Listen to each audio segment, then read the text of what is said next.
Your favorite music radio ka-vibes! Naku, ang bilis talaga ng oras natin na Tuesday afternoon.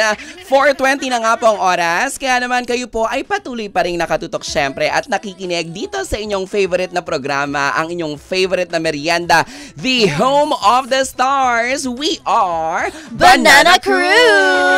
Kasama ang kuwela at makulit at nagbibigay ng more music na tambalang Jai Klong! Siyempre kasama niyo pa rin ang inyong fierce and fabulous dream girl, si Chloe Weber. At ang nag-iisang beshi ng bayan at ang Diyosa ng kalsada, walang iba. Ako po si Jaiho.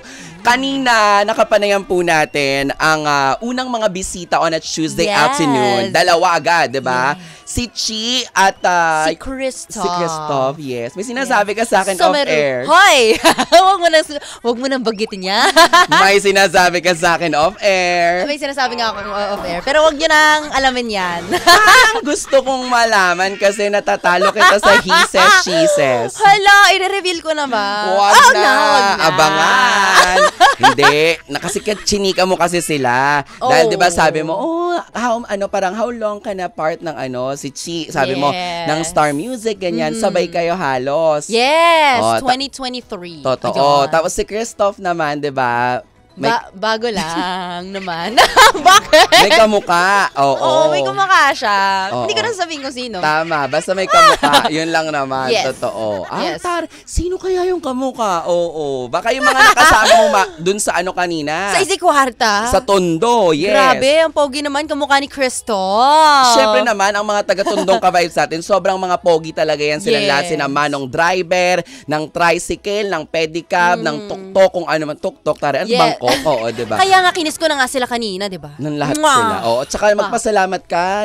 Sila, yung picture nyo, pinost sa page natin. Yes, maraming salamat po sa ating mga ka-vibes na nakikinig na na-meet ko kanina sa Manila. Ayan, sa susunod na Isikwarta ulit, mamimigay tayo ng 200 pesos. Alam mo, parang feeling ko, lahat ng Isikwarta, mas parang ang bongga. Kasi ang haba ng pila kanina sa'yo, diba? Dapat ikaw na araw-araw. Ay, grabe! Feeling ko. Ayaw mo ba? Ay, syempre, gusto rin natin yan. Ay, pero nakikinig syempre, yung boss natin. Ayaw mo ba, be? Gusto ko yan. Ayan. Pero of course, gusto rin ng other DJs. Nakakahiya naman kung ako lang, Hindi, parang kami okay lang kami. Okay lang kami na. Hindi, okay lang kami na proud kami na talagang, ang dahil pumunta kay Chloe, pinilahan, nagagalit na parang kulang. Parang ikaw na yung reyna ng Isikwarta. Parang maganda ikaw na araw-araw. Hindi ba ikaw yung Diyosa ng kalsada? Pero hindi ng Isikwarta. Ay, hindi ba? Ikaw sa Isikwarta. Sa Diyosa ng kalsada kasi ako. Sa mga EDSA, ganun. Di ba sa'yo talaga yung Isikwarta, lahat ng kasulok-sulukan, libliban, papasukin mo talaga. Talaga. So ikaw na yan, pumapayag ka na ikaw na araw-araw, Let us see. Zero, ayaw pumayag, zero. Zero, parang nagrereklamo sa work. Ay, hindi. Ang saya-sayo nga kanina. Pero pumapayag ka nga. Pumapayag. Ay! Ay! Hindi talaga siya tumitigil. Alam niyo na po, yung mga kapwa ko DJ dyan, type nyo na lang sa GC natin. Thank you, Chloe. Yes. Hindi, syempre gusto din nila na ma-meet din ng in-person yung mga ka-vibes. Yes. Nila, hindi kasali. Syempre, si DJ Jaiho ba naman? Oo, pupuntahan ko sila. Yes, pupuntahan ko sila. Totoo. Excited na ako ma-meet yung mga friends natin from Sampaloc. Yan. Gusto ko sa Sampaloc ako pupunta, ha. Yan. Abang-abang na kayo, mga bang. Pero eto muna, sa second hour of the program, kung kanina we have Chi and Christoph, this time around, makakasama naman natin, parang, ito, I consider him as one of my, parang long-time friend na din. As in, sobrang tagal na talaga. Mahaba na yung journey namin. Pero alam mo yung kaibigan mo, yung isang tao, pero kunyari pag may ganap siya, or ako, or kung sino man, nagkakakita-kitaan kayo. Ganun naman sa work natin, di ba? Pero hindi kami talaga yung madalas na nagchichikahan pa. Pero nung pandemic, merong times, nung pandemic, kasi di ba nauso yung live stream events. I-welcome natin also from Star Music, ABS-CBN. May bago rin po siyang kanta na ipaparinig sa atin dito sa 92.3. Please welcome, Vian! Hello! Hello po! Magandang hapon po sa ating mga ka-vibes na nakikinig po ngayon mula sa Luzon, Visayas at Mindanao. Magandang hapon po sa inyong lahat. Correct! Grabe. Ang ganda ng boses. Kaya nga, wow, ganda ng boses. Tsaka nakita ko yung parang may ano sa isipan mo na parang, oh my God, nakakakabato Kaya nga. Di ba parang nakakakabato? Baka mamaya maging sila na ni Jaiho yung magkasama. Baka si Sis Mars mag-ikot na lang talaga sa Kaya nga, naku. sa mga isi-kwarta promo natin. Pero ang ganda ng boses kasi nga singer. Yes, buong-buo. Theater Pati yung actor, yes. Oh, yes. Oo. Nabanggit nga niya. Totoo yan. Pero si Vian po, brief background para sa lahat ng mga nakikinig at nanonood sa live stream natin. He used to appear on some TV shows sa GMA, Yes. sa ABS, may mga movies din na uma-appear siya. Pero parang ang eksena talaga is ito yung gusto niyang gawin, yung craft niya is nasa arts talaga, yung artistry ganyan. Yes. Pero talagang mas nabigyan ka ng pansin sa singing. 'Di ba? Parang nagtuloy-tuloy yung singing mo ganyan. Ano yung pinaka nagpasok sa sa industriyang ito na humantong na sa punto na meron ng lumapit sa na record label, meron ng mga interesadong mag-release ng mga kanta mo? Actually, I started way back in college na sumali sa mga amateur singing contest. Kasi I graduate kasi sa Lukban. So, di ba, uso kasi sa probinsya kapag mga piyestahan, ganyan, Yes. sumasali talaga ako sa mga ganun. And then, sumali din ako sa mga ibang reality contests, competition. And then, somehow, yung talent handler ko, before, na introduce niya ako sa theater, sa musicals. And then, yun, nag-enjoy ako, nagdire-diretso na siya. And then recently, yung Stages family ko, parang they have an idea na why not maggawa tayo ng plan na magkaroon ng single si Bien. Sabi ko, why not? Kasi sabi ko, isa yun sa mga bucket list ko. And then, kinausap namin si Kiko Salazar. Yes, Yes. same. Okay. Yung composer ng Akin Ka Na Lang. Yes. And then, since kilala din ako ni Kix, nakaka-create siya ng song na bagay din talaga sa voice ko. Kasi mahugot kasi akong tao eh. Tapos finishin namin sa Star Music and kay Sir Jonathan and nagustuhan nila. Kaya pinuduce na ng Star Music yung song. Kaya sobrang grateful ako. So that's how it started, ano? Yes, yes. Grabe, siguro I feel na nung nagsa-start ka nung sa sinabi mo mga game shows, feeling ko salita mo palang ganito, kaya siguro kinuha ka kasi hala salita pa lang, ang ganda na ng boses. Thank you. Totoo, pero tama ba na yung stages, yun yung nandyan din sila Morissette, tama ba ako? Before, Kay Sir David tong stages, tama ba? O iba na? Kay Sir Carlo Orosa. Oo, Carlo Orosa, yes, yung mga halos kadalasan mga nagti-theater yung mga alaga niya. Tito Odi Hemora. Yes, oo, Odi Hemora. I love Tito Odi, yes, nakapanayam ko na yan. Pero dati tama, si Morissette part siya. Yes. Kasi naalala ko pag stages dati, naalala ko. Pero sila Tim Pavino. Yes, yan. Si Sam Concepcion. Sam Concepcion, yes, oo, at marami pang iba. Pero nakaka-happy kasi 'di ba parang nandito tayo sa point of your life ngayon na parang tuloy pa rin yung music mo. 'Di ba? At may bago kang single, you're part of Star Music na. Yes, sobrang happy. Yes. Oo. Yan, anong gusto mong sabihin dun sa mga kagaya mo na nakikinig din sa atin na parang pakiramdam nila, ang tagal na, 'di ba? Kasi lagi nating naririnig, patience is a virtue sa industry. Yes. Masasabi ko lang talaga kapag sobrang passionate ka talaga sa craft mo, you're willing to take risks and talagang maghintay eh. Yes. Kasi ako parang more than 10 years din eh, bago nangyari to. And then I've been praying about it. And then talagang sasagutin din naman talaga ni Lord kapag sa tamang time talaga. Pero, yes. So wag lang mag-give up. It took you 10 years to get where you are right now. So coming from that, nagkaroon ka ba ng moments of doubt? Ay! Madami. Sobrang dami. Especially coming from family na sakto lang. Kasi dito kasi sa atin kapag pinupursue natin yung gitong klaseng industriya, dapat medyo mayaman-yaman ka. And Tsaka then, parang meron ka ng, as people would say, may connection ka na sa industry. Yes. Ako talaga started from scratch talaga. And you knew some people lang, few people when you started. Okay. And then may responsibilities pa din ako sa family ko. Yes. So hindi talaga naging madali. Pero dahil nga passion mo talaga, yes, at binabalik ka talaga ni Lord dito sa path na to, so I believe na dito talaga ako. I remember nung nag-pandemic, parang 'di ba, akala ng lahat parang ay wala na, end na kasi walang mga concert stages, walang play na pinagpe-performan, as in wala lahat talaga. Hindi lang sa industriya natin, halos buong mundo. Yes. Dahil nga lockdown siya, tas pandemic nga yung eksena. Pero 'di ba ang galing kasi kahit ganun yung nangyari, you continue pa rin na ipakita yung talent na meron ka through your own social media account via live streaming. Live streaming, yes. Nakakatawa nga kasi parang yung pandemic talaga, somehow, na naging blessing din yung mga live streaming platforms para makapagkanta, tapos may makapagkilala sa mga tao. Yeah. And then, dahil nga lahat, everyone talaga nasa social media, digital sumasalong nakilala ka ng mga tao kung ano yung ginagawa mo. At the same time, mas lalo pang na-enhance din yung skills mo kasi hindi ka lang pwede magstay sa isang like for example sa singing, hindi ka lang pwede magstay sa isang genre. You need to explore na din mga ibang songs. So yung genre mo of your own music, would you say isa lang siya? So definitely before. hindi. Before. It started like that. Yeah, before nag-start talaga ako, it's usually ballads. Yes. But as I grew talaga sa industriya na to, so hindi na lang ballads, so may mga musicals na, Broadway, Disney, and iba't ibang acoustic. So Tari, Broadway ka na. Mga Broadway songs. Oo, bongga mo Broadway ka na. Hindi kasi nagulat ako dahil 'di ba pag Broadway, aminin natin ako, kung sa lalaki, feeling ko ang may kaya talaga pag Broadway, 'di ba? Bukod kila Jed Madela ganyan. Christian Bautista, 'di ba? Ganong tunugan. Kasi parang pangsimbahan.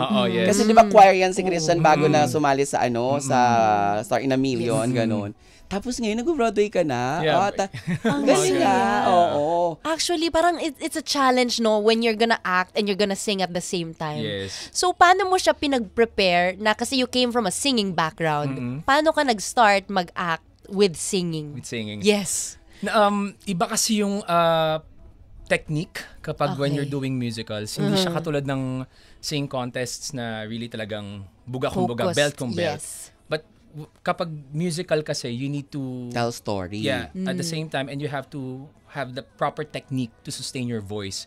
Kasi nag-start ako, ang bilis kong mamaos. Hindi ka tatagal. Kasi ang daming shows Like 2 shows, minsan a day. Yes. Morning and afternoon. Kaya ganon. kailangan proper technique talaga yung gagamitin mong boses. Wow. And feeling ko dahil yung mo rin, no, yung surroundings mo, 'di ba? Parang dahil lahat ng mga kasama mo doon into theater talaga. So parang na-adapt mo rin kung papaano at kapag nag-o-observe ka sa kanila. Yes, totoo. 'Di ba? Yung syempre kung 'di ba, tell me who your friends are. Di ba may ganong kasabihan? And I tell you who you are. Kasi ibig sabihin parang magkakaugali. Ganon. So nagiging magkakatunog kahit papaano. Di ba? What's your favorite Broadway song na pwede namang magpasample naman dyan? Very, very naman. Ano to, bien? Ganon na lang. Oo. Kahit yung konti lang. Kasi ako pagka Broadway, ang alam ko niya, look at this stuff. Broadway ba yun? Disney ba? Disney yan. Pero nag-ano din siya. Produce sa Broadway. Di ba ginawa yan dito? Di ba? Yes. Take my collections complete. Di ba? Sa'yo, dali pakita mo na, paandara mo naman kami. Sige. Ayan. From Hunchback of Notre Dame. Ay, gusto ko yan. Oo. Kinabahan bigla. Kahit konting-konti lang, wag naman todo. Out there, strolling by the Seine, taste the morning out there, like ordinary men who freely walk about there. Yeah. Wow. Tapos diba may mga linya-linya na I love you. Ganon. Diba? I love you. But we can't be together, darling. Diba? Ganon yun. Yes. But we can't be together, darling, because my mom and dad is Tapos kanta ulit. Rapunzel. Wow. Yes. Ganon. Broadway. Ang hirap ng hilingan doon. Broadway. Dapat mag-ganon tayo, sis Mar. Dapat especially ngayon, ginagawa. Yes. Ayan, gusto ko yan. May ginagawa ko ngayon na sideshow na musical by Sandbox. So, ganun yung peg nun. So, sung through siya, tapos may mga lines. Ganito. Tayo yung sa linya. Correct. Sa hapong ito. Ano ang maaari mong ikwento? Ganon, te. Sasagot ka syempre na, ang bagong single ko. Ang bagong single ko, isa pang habang panahon, pakinggan nyo ito. Ano ba ang title nito? Mali ka, sis Mars, nasabi na ni Bien. Hindi ka nakikinig, sasampalin kita. Ganon. Oh, ayan, diba? Correct. Isa pang habang panahon. Binabi na sis Mars. Nasabi na pala. Okay lang. Pagod kasi yan, maaga kasi nag-ikot kanina. Nasabaw-sabaw tuloy siya. Nasabaw Oo. na. Di ba may ganyan, oy, alam mo, uso yung mga play. At saka, ang gustong-gusto ko, pag nanonood ng mga ganyang plays, yung paglabas nyo ng mga friends mo, gano'n na rin kayo mag-usap, di ba? Tara na sa parking lot. Di ba gano'n? Tara na sa parking lot. Nagmamadali ako dahil mahabang pila. Di ba gano'n? Ayokong matraffic. Oh, Wow! yes, ganun yun. Yeah. Pero ang saya lang sa pakiramdam, 'di ba, na parang you found na talaga kung ano yung pinaka gusto mong pagtutukan. Yes, Kasi yes. aminin natin, lahat naman tayo nung kabataan days natin, 'di ba? Kung ano yung i-offer, ano yung nandiyan sa harapan natin, grab lang tayo ng grab. Correct. Pero darating tayo sa punto ng buhay natin na ay mas gusto ko tong pagtuunan kasi ito yung strength ko eh. Dito Yes, ako yes. magaling, dito feeling ko kaya kong makipagsabayan. Yes. Correct. And as much as, yun nga, parang ito na yung tinutukan ko, I'm still, gusto ko pa din mag-explore ibang bagay. Like, right now, gusto ko talaga mag-venture naman sa films.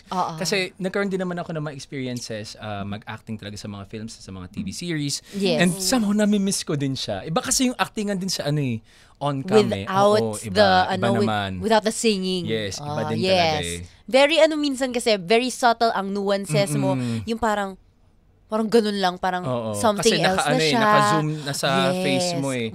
Pero same pa din, same intent pa din, same pa din yung truth. It's just that pag sa stage talaga, kailangan lang yung bato is abot hanggang sa last na Yes. audience. So, paano yung difference nun? How do you prepare kapag something na bigatin na, yung bigatin physically, like musical, or something like film, na kailangan very detailed ang itsura mo, Yes, yes. ang mannerisms, gano'n. So, kapag musical, so parang, kunwari, same intention pa din, Yes. same yung objective mo, pero medyo malaki lang yung yung energy mo, yung bato mo. Kasi para lahat ng kitang-kita ng mga nanonood, mas Yes. naintindihan nila. Ramdam. When it comes naman sa on-cam setup, like sa Yes. music video na ginawa namin ni Sheena. Na pwede nang panoorin dahil Yes, available streaming na na siya. siya ngayon sa Star Music YouTube channel. Ayan. Na sobrang, din, actingan din yung peg nun, na sobrang happy ako. It's just really mata lang, ganun lang. So parang ganun pa din, same intention, same objective, and yung mga hugots mo, yung mga emotions mo. Yes. And then lang talaga, parang yung truth lang, kung paano ka dun sa normal mo lang din na buhay. Okay. Ganun siya. Yes. Anong kwento nung isa pang habang panahon? Isa pang habang panahon is about regrets. Regrets. Na parang, Sandali. Bago mo ituloy, kanina yung kanta ni Chi, yung uunahan na kita para dun sa mga nag-cheat sa Cheat. cheater, na unahan niya ng makipag-iwalay. Yung kay Christoph naman, yung sine, about naman sa ghosting, yung Yes. hindi ka sinipot, ganyan. Ngayon naman, ito na, regrets. Wow. Yung about naman yung song mo, about regrets naman, bakit saan galing? Kwento mo naman. well, si Kiko ang nag-create ng song, and kasi kilala niya ako na mahilig ako sa mga hugot song. So, Okay. yun yung binigay niya sa akin kanta kasi parang, I think, parang may pinagkuhanan din siyang inspirasyon. And then parang relatable din siya sa ating lahat because some of us naka-experience din ng regrets, diba? Yes. Especially sa mga taong tinake natin for granted. Oh.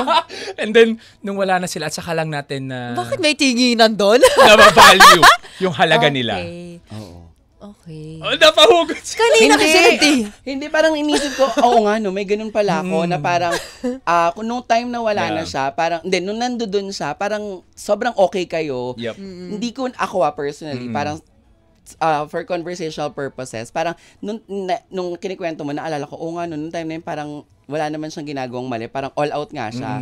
Tapos ako, parang naganda-gandahan. Diba? Yung mga ganda-gandahan. Ganon. Oo. Naganda-gandahan ka, tapos parang hindi mo yun na-appreciate. Tapos parang hindi mo siya bet and everything. Tapos nung napunta ka na sa bago mong relationship, ikaw, yung ginagawa niya sa'yo before, ikaw na yung gumagawa. Oh. Tapos hindi ginagawa sa'yo. So, meron kang regrets na parang sandali lang. Bakit ganun? Parang dati, pinabayaan ko yun. Ganun. Pero natututo tayo sa mga Yes. bagay-bagay. Correct. Oo. Baka dahil pala sa'yo yung kanta. Hindi dahil Hindi sa ba? akin. Oo. Hindi dahil sa akin. Alam kong bagay na bagay ito sa mga ganitong weather. Yung medyo makulimlim. Oo, diba? Pero tama ka dun sa, yun nga, nag-grow din tayo. At the end of the day, yung mga regrets na yun is also like a lesson for us in the future na kapag nagkaroon tayo ng relationship, we know how to handle it better. Yes, kasi meron na tayong mga learnings. Oo, totoo. Nako, it's time para pakinggan na po natin sa oras na 4:40. Invite mo silang lahat na panoorin ang music video, pakinggan at i-request dito sa 92.3 FM Radio Manila ang song na Isa Pang Habang Panahon by Vian. Go! Hello po sa ating mga nakikinig ngayon, sa ating mga ka-vibes. Ayan, inibitahan ko po kayong lahat na please pakinggan nyo po yung Isa Pang Habang Panahon. Available na po lahat sa streaming platform, sa Spotify, under Star Music po yan. And also our music video ni Miss Sheena Bellarmino, officially out na din po sa YouTube. Ayan, so check nyo po yan kapag nafe-feel nyo pong gusto nyong humugot or gusto nyo pong mag-express ng inyong mga emotions. And perfect yung kanta para sa inyo. So i-request niyo na po yan dito sa 92.3 FM. Radio Manila. Radio Manila. Perfect. Nako, eto na sa mga ka-vibes natin. Nakatutok sa atin pati dyan sa Baguio ha, sa 102.3 at sa 97.5 Jensen. Sana gising ka na. Akala ko sabi 7.5? 97.5? Eto na po ang Isa Pang Habang Panahon ni Vian King. First and exclusive. Banana Crew. Exclusive.